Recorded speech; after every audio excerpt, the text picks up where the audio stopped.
Okay, so 10 years on YouTube. Yay, I suppose. Woohoo! It's supposed to be a cause for celebration. In many ways, for me, it is, because I've very much enjoyed those 10 years, and I hope for another 10 years, which probably not many people would say that. But I want to have a little look back. 10 years active, I think.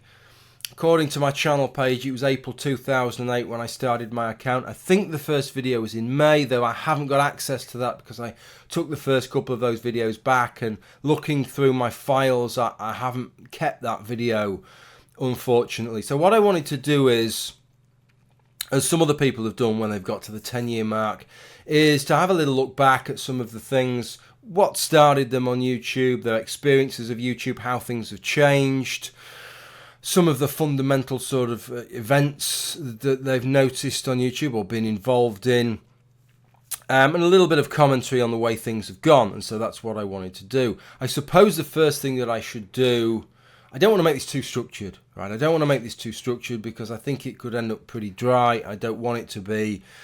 So I'm just going to hit it in different directions. But what I maybe ought to do is to just outline why I started on YouTube. And of course, I started very much as a solely atheist, typical YouTube atheist channel in many ways, making response videos and making original content. By original content, obviously, there's nothing new under the sun, really, but making videos that were not prompted by somebody else's video.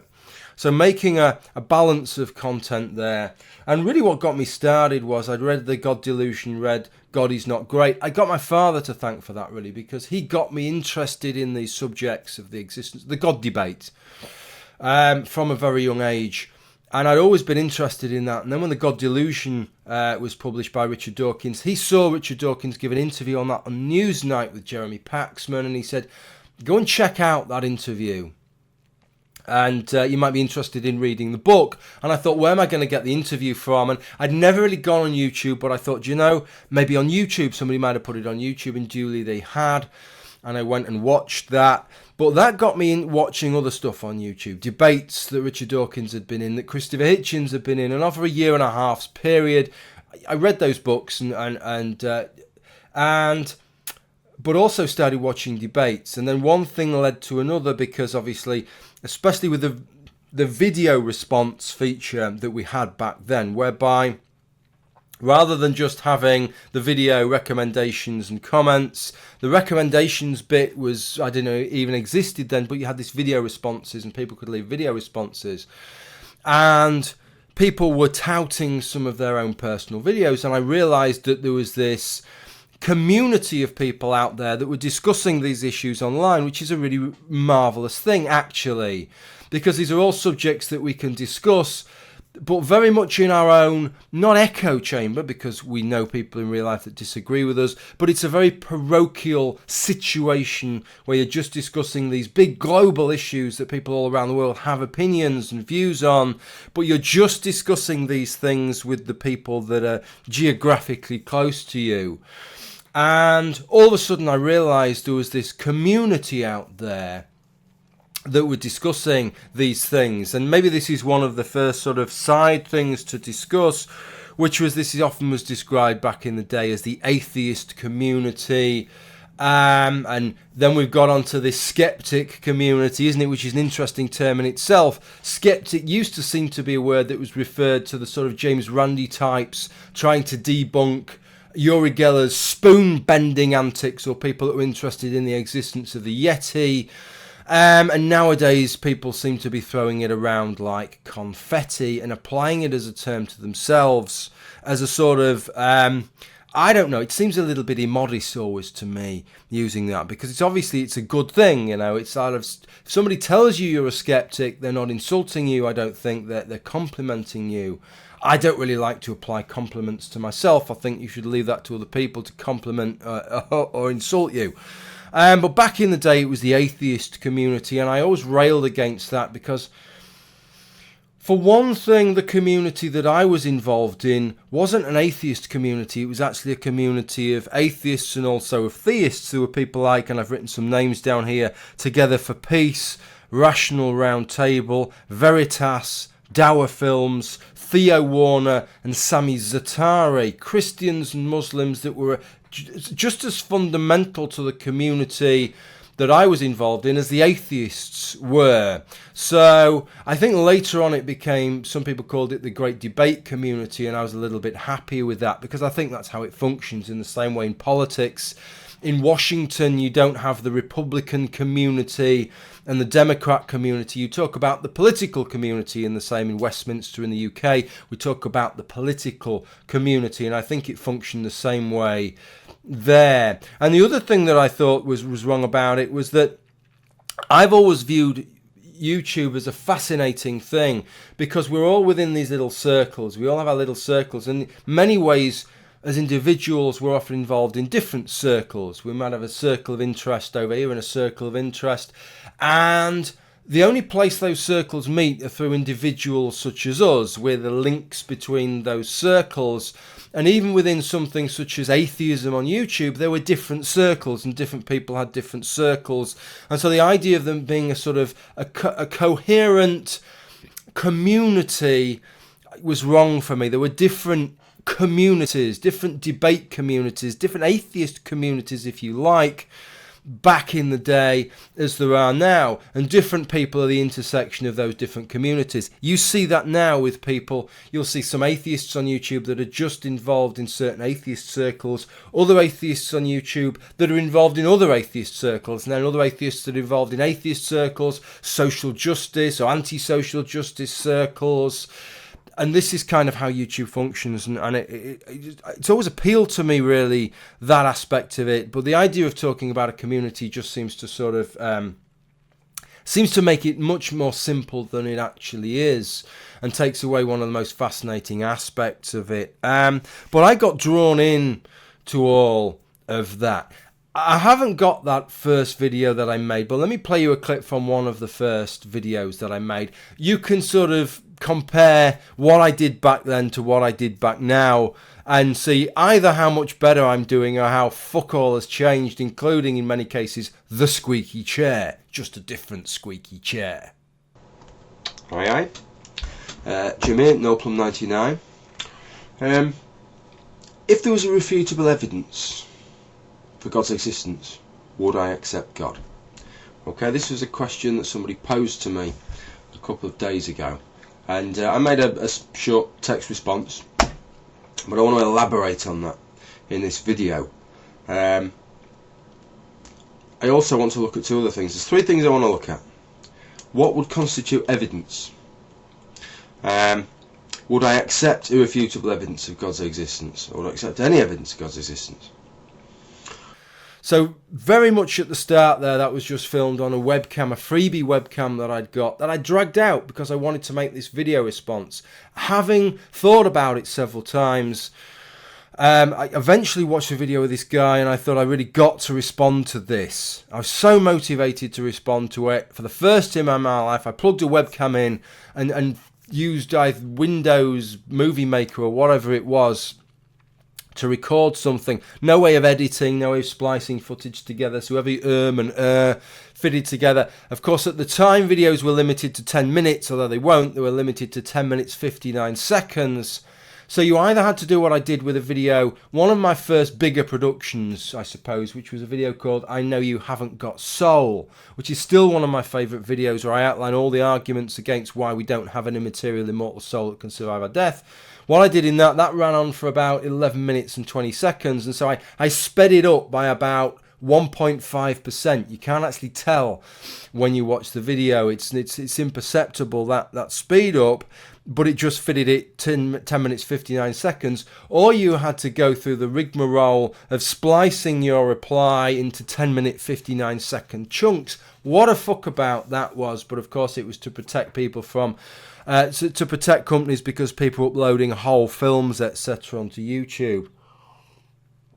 So that's kind of how things started, and I started making some video responses, then started making original content, including a series called Question for Christians, which ran into about 10 parts. I think they are still online, those videos. And that started to branch me out into what has been, let me just tell you now, a really, really big learning process for me. I hope that people have watched my videos and got something out of them. I think they have, from the comments that I've made, and I think that I've made some videos which whilst not absolutely original, are ideas which are not very often heard in some cases, and certainly original ideas to me, things that I've formulated for myself at least. But I've come across so much, especially in terms of the philosophical aspects of things that I'm interested in, that it's grown me much more than I would have done had I never taken part in YouTube. So I'm very, very thankful of that. And part of that is what has allowed me to stay on YouTube for 10 years. I think it would have been hard to do it without that. There are not many people who stay on YouTube for 10 years that don't make a business out of it, which is a double-edged sword, you know. I don't know how people, I'll be honest, I don't know how people like Sargon of Akkad, he does it for a living, he's making a good living out of it. How you go full bore on YouTube, week in, week out, 52 weeks a year without... I can't imagine doing that over years. It'd be interesting to see with channels like that how they manage to do it without burning out as human beings, because it's a very, very intense thing to do. I'm fortunate that I can run this as almost a second job, but I can afford to take a month out in the summer. I can afford to have a month like now where for the first couple of weeks I don't do anything. And that's part of what's allowed me to keep going. It's maybe made me somewhat less successful than I would have been if I'd continuously made content throughout the 10 years, especially in the first 3 or 4 years where I had a couple of sort of 6-month gaps. But it has allowed me to keep being involved in the discussions that take place, of course. And a lot of things have changed in terms of that. If you think about how things were, so let's do a bit of a run through of how things were. It was kind of marvellous, I think, back in the day, in that it was a very clean-cut lines in terms of a debate. And because we didn't touch on a lot of political issues, I kind of hanker back to that in a way, because one of the things that upsets me most is that some of the friendships that I had on YouTube with people that I regarded as decent people, and I regard myself as a decent person, melted away as we started to get onto political issues. And that wasn't on my part. That wasn't my decision to melt those things away, but it was individuals who suddenly realised that I didn't share their political perspective, that I wasn't in most cases as far to the left as they are, that I'm not a dyed-in-the-wool socialist, that I don't think capitalism is the greatest evil known to mankind, and just didn't want anything to do with me anymore. And I find that kind of sad, really. Sad that there are people who think like that, but also sad that I actually found some of those people quite engaging and that they would take such a hard line. And I think the same thing happened over some social issues as we started to get involved in discussions of feminism and social justice issues and things such as that. But back in the day, it was nice, clear-cut lines, and we were all making videos, and it was largely Christians, but there was a religious side versus this sort of atheist group, and we were bashing heads on that. And there were some really, really good exchanges, but then gradually things started to change. And one of the things that started to change is that the Christians stopped making videos on YouTube. And some people say that's because we'd achieved some kind of great intellectual victory over them. If that was the case, let me just put my sort of slightly sarcastic head on here. If that was the case, Christians would have stopped making their fucking arguments centuries ago. Right, a decent argument has never stopped Christian in his tracks. I'm sorry, I know there'll be a lot of Christians watching that, and you may well say the same thing to atheists and to people of other religions, and I quite understand that. But these discussions don't hinge on a killer argument, on a knockout argument. I think it became quite a hostile place, really, because it's difficult. If you're in an environment where you're in a minority and you're engaging in these things and you're getting a lot of pushback all the time, especially in your comments, then it dissuades you from doing so. We also had this figurehead in Venom Fang X who got involved in a few activities which did not reflect well on him, let us say.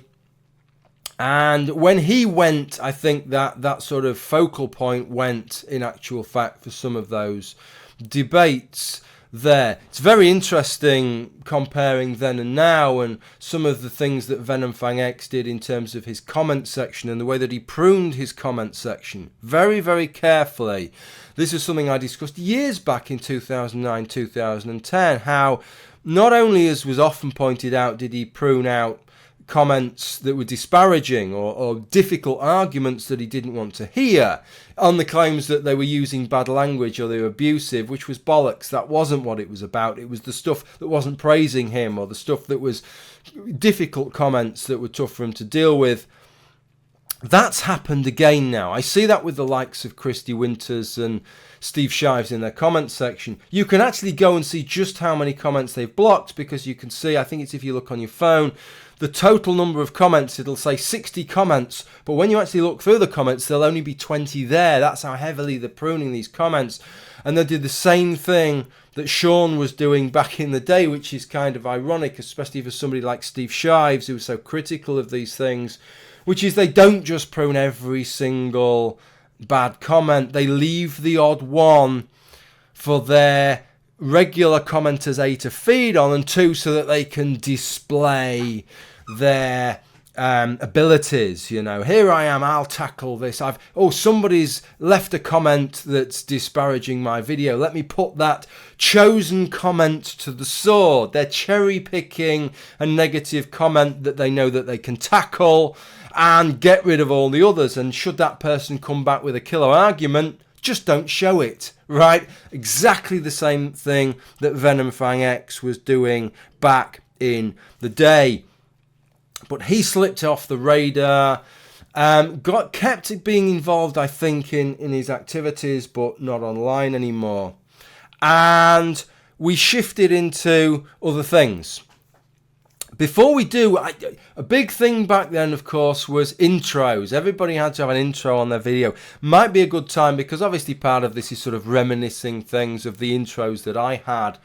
Let me play you them back to back, because I had an original intro that I'd made myself. It was crap, and it had the music from a BBC programme, which would BBC had long stopped making, called QED, a little ditty that they had, which always appealed to me. So I used that as the theme tune. And then I got a guy called Dan Mill, who made a sort of graphic, one of these swaying trees, like the 3 crosses on Calvary, but they were plum trees, and these 2 plums hanging down like a pair of bollocks. That was one of my intros, and another intro from a guy called Hilbert54, who made me a wonderful fruit machine intro using Macromedia Flash or whatever it was there. And these 2 intros, interesting, I'll play them all back to back because they used the same QED theme. They remixed the QED theme, an orchestral mix for one, and like a sort of upbeat fruit machiney, arcade machiney like version for the other. So let me play you them back to back, these 3 intros.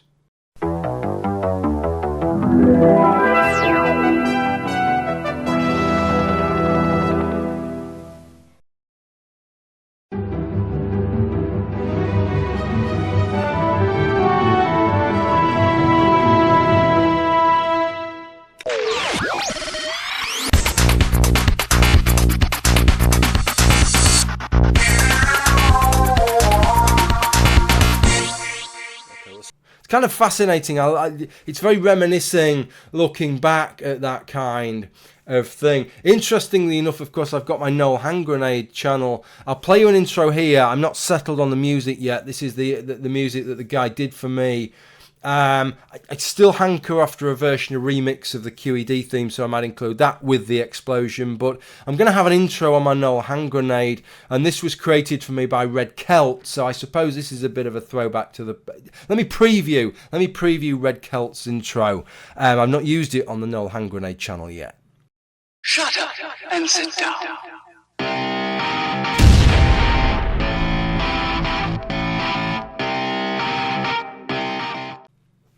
Okay, so we'll be heading a little bit back to the past with that. I really appreciate that work by Red Celt. Thank you. I know he's put a lot of work in that, and I've been engaging with him on Facebook over that. So yeah, things started to change on YouTube, and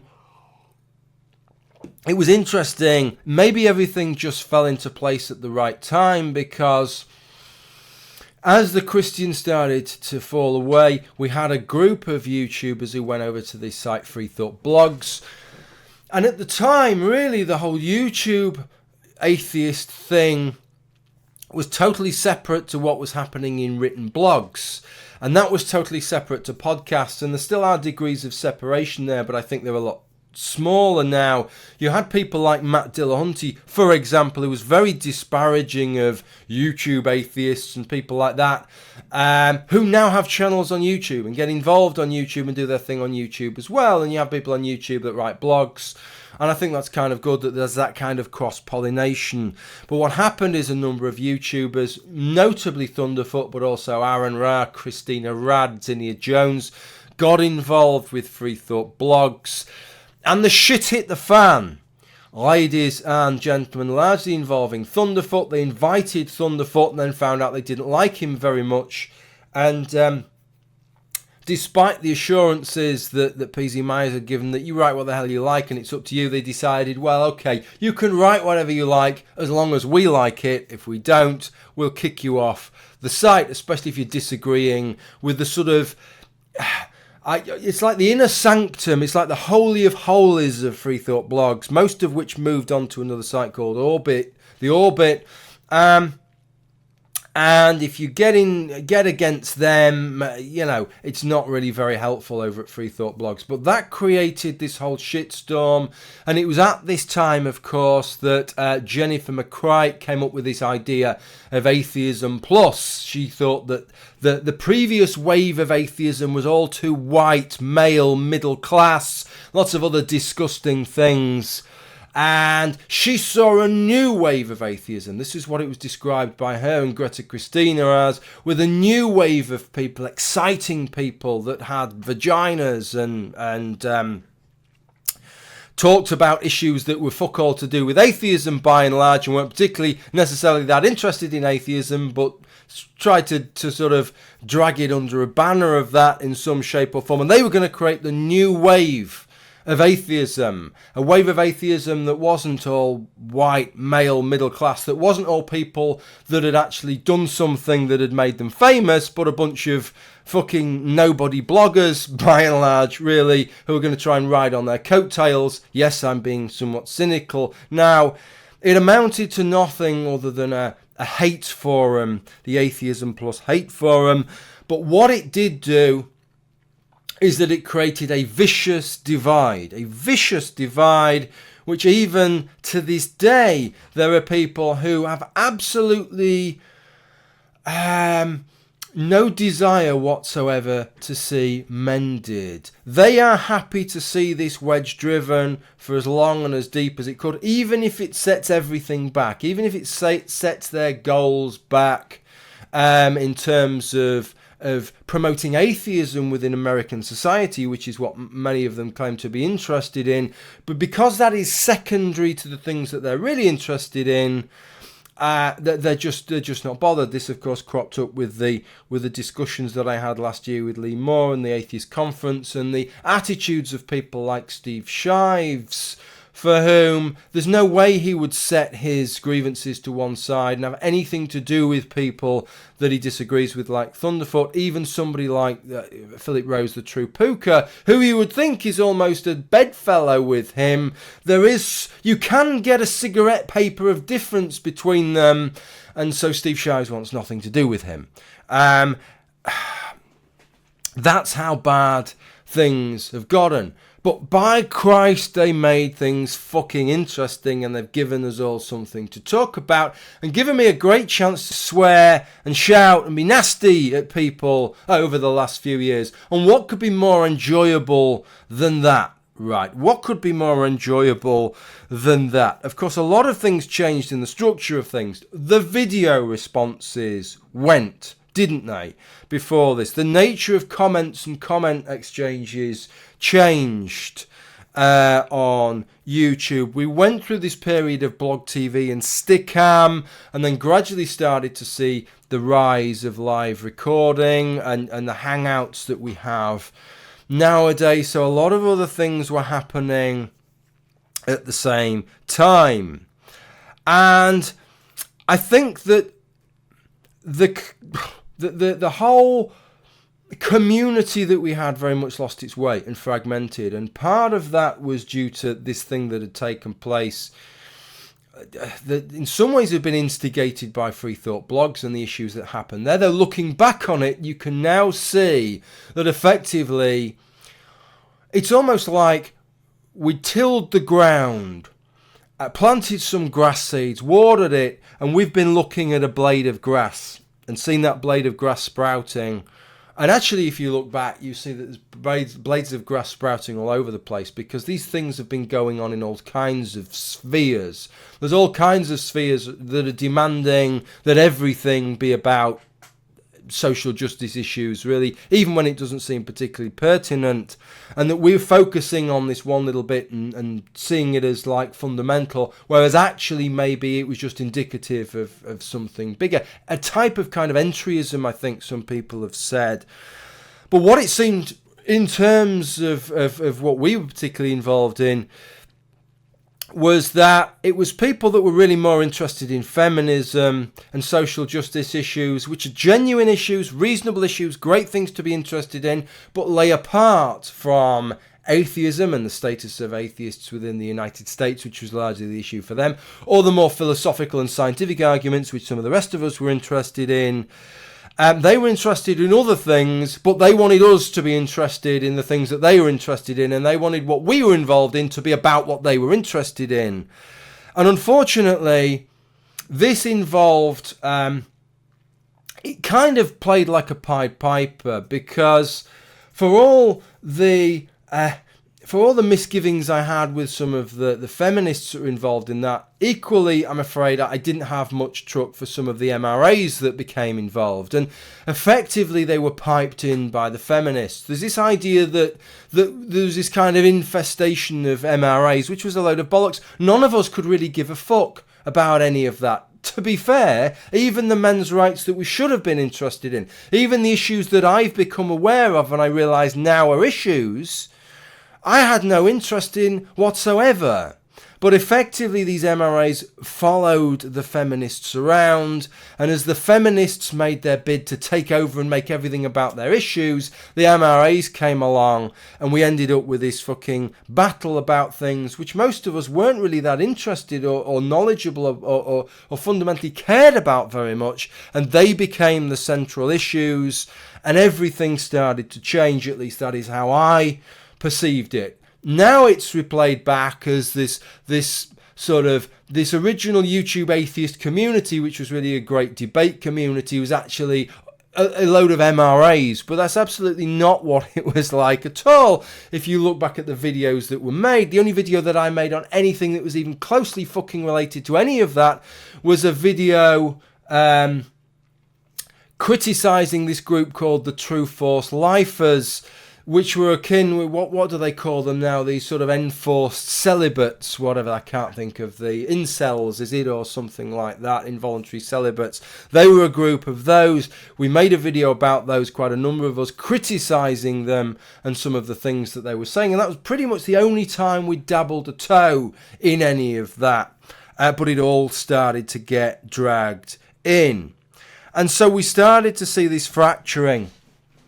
And one of the things, of course, that then carried on with that was the Gamergate thing, which I didn't strictly get that involved in, because I said at the time, every time people kept asking me about what do you think about it, I said, well, either it's about having a pop at women, or it's about ethics in video game journalism. I've no interest in having a pop at women, and I couldn't give a flying crap about ethics in video game journalism, so there's not really a lot in Gamergate for me either way. Whatever it's about, I'm not really that fucking interested in it, to be quite honest. I was interested in the Anita Sarkeesian phenomenon. I did make some videos about that. And that all, of course, started to mix in with everything else. But one of the observations that were made over this period, actually, which is one of the things that I want to discuss, I think.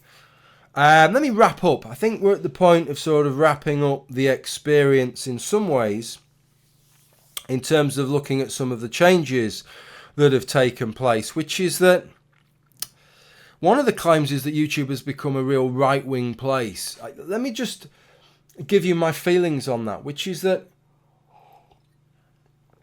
when I started back in 2008, in the circles in which I swam, which were these great debate circles, or the atheist community as a lot of people described it, it seemed to be very, very biased towards the left. I mean, I felt like a real fucking hardline right-winger compared to where the centre of gravity appeared to be.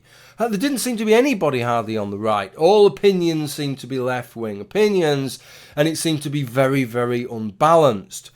I agree with people. I've heard people like Kevin Logan bemoan the rise of the right. I don't bemoan it at all, because what I see is a restoration of some balance where there was no balance whatsoever. I don't know whether Kevin Logan was around in 2008. He certainly wasn't making videos that I'm aware of back then. But if he was watching videos, he must have appreciated that things were not balanced back then.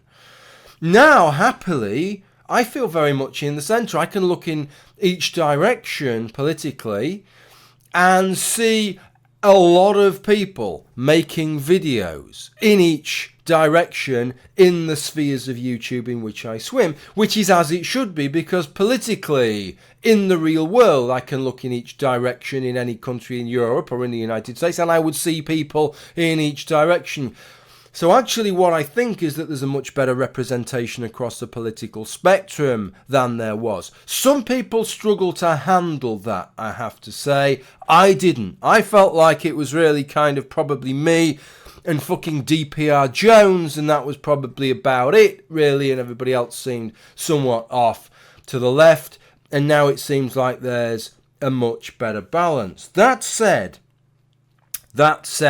one thing which I think has become a growing problem is the issue of polarization. And I don't know how to tackle that, because I think if I was to draw you a graph of people's politics, of the politics of the population in real life, you're going to get a kind of normal curve with most people within the middle. And I don't think that's representative on YouTube. I think you've almost got either a Table Mountain or almost like a kind of, I don't know, is it a dromedary or whatever the fucking camel is that's got two humps? I can never remember. Is it a Bactrian? I'm going to say Bactrian. Dromedary, one hump, Bactrian, two humps. Keep my fingers crossed on that one. 50-50 chance, really. So it's almost like that with the two humps, I think. People gravitating to the more polarised opinions. And it's not that those opinions that shouldn't be aired on YouTube, but I think they tend to be overrepresented on YouTube relative to how popular they are in real life. After all, most people, every Western democracy has a balanced economy, and yet if you listen to the discussions on YouTube, you wouldn't think there was even such a fucking thing existed. You'd think it's either got to be socialism all the way or capitalism all the way, and there's no other way of structuring a society, and I don't think that's a healthy way to carry on a discussion. And one of the things that I've wanted to get out of YouTube in terms of my mission, I suppose, and I still see it that way, is to show that that doesn't have to be the only way that you can make videos on YouTube. To say, right, I'm going to go right in that fucking direction and that's it. I'm going to go right in that direction and I'm not going to show any balance. I'm going to act like a fucking politician, because this is what politicians have to do. Politicians cannot say, my opposition number there, they're actually right on a couple of those points and they're making some pretty good arguments and I concede that point, but on balance I think I'm right. You can't do that politically. All you can do is counter the other points and only show points in one direction. That's what politicians have to do. It isn't what the rest of us have to do, because we're not politicians. We can concede that the other side sometimes has good points. We can concede that situations are complicated, that life is complicated, and very rarely does any ideology or does any person have a monopoly on all the good points or all the bad points. There's usually something to be said for almost every argument that is out there, and it's dissatisfying to me that so many people deem it necessary to act like politicians when they don't need to, and that people respond to that kind of content so well. They actually look for that kind of content, either to confirm their own views or because the videos that, because people do two things on YouTube. They either watch videos that are confirming their own views, or they watch videos because they want to really fucking dislike what they're hearing. They want somebody that they can rage against every single thing that they say. And I enjoy some of that. I just think there's a little bit too much of that on YouTube. So we got through all of that, and I think it's interesting how YouTube is going now. My experience on YouTube now, I talked about those little circles.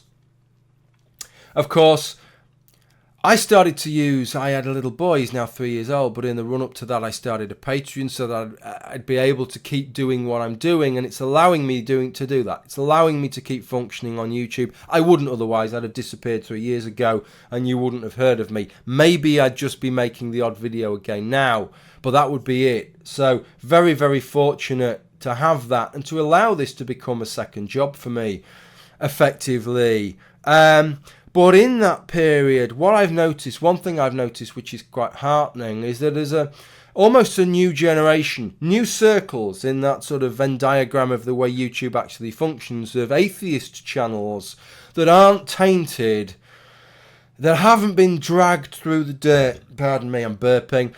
I haven't been dragged through the dirt of all the discussions, the socio-political discussions, and the nastiness, and the backstabbing, and the fighting, and the polarization, and that are actually just focusing on the things that they want to focus on the issues of their atheism or anti-theism, and the discussions that are taking place with regard to that.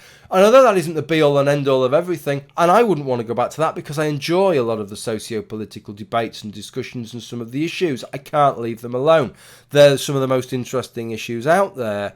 It's good that we've got that, I think. There's actually a proper nucleus again now of YouTube atheist channels, which was, my heart lies in that because that's what drew me into YouTube in the first place, I think. So it's good to see that that's almost like a little phoenix rising from the ashes there. At the same extent, I think there's been some division with those channels, those parts of the skeptic community. Laughable title.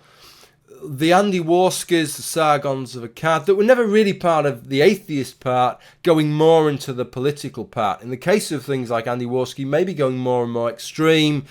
I think it's true with the sort of super chats and the live streaming thing.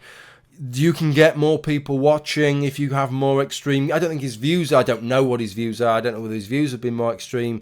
And of course, you can have whoever you want as a guest. There's a whole history of television and radio of people having people with quite extreme views on, because it's good fucking viewing. It's good listening. I don't blame anybody for doing that kind of thing.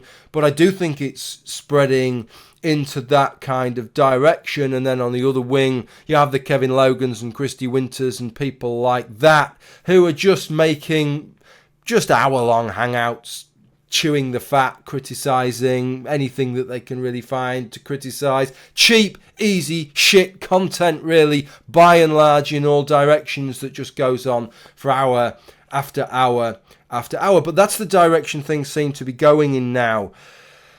It's not a direction that I want to go in. I want to keep doing the kind of things that I do because I enjoy the format in which I do it, which is to make original videos, such as the video that I just made looking at the survey data for God belief in the United States, but also responding on particular issues, response issues, or picking up on social things that are taking place, drama issues in some ways, things that are newsworthy, but doing it in a little bit more of a structured fashion rather than making huge meandering hangouts. Especially, I think once you have a hangout with more than 3 people, it's shit as far as I'm concerned. That's just my view.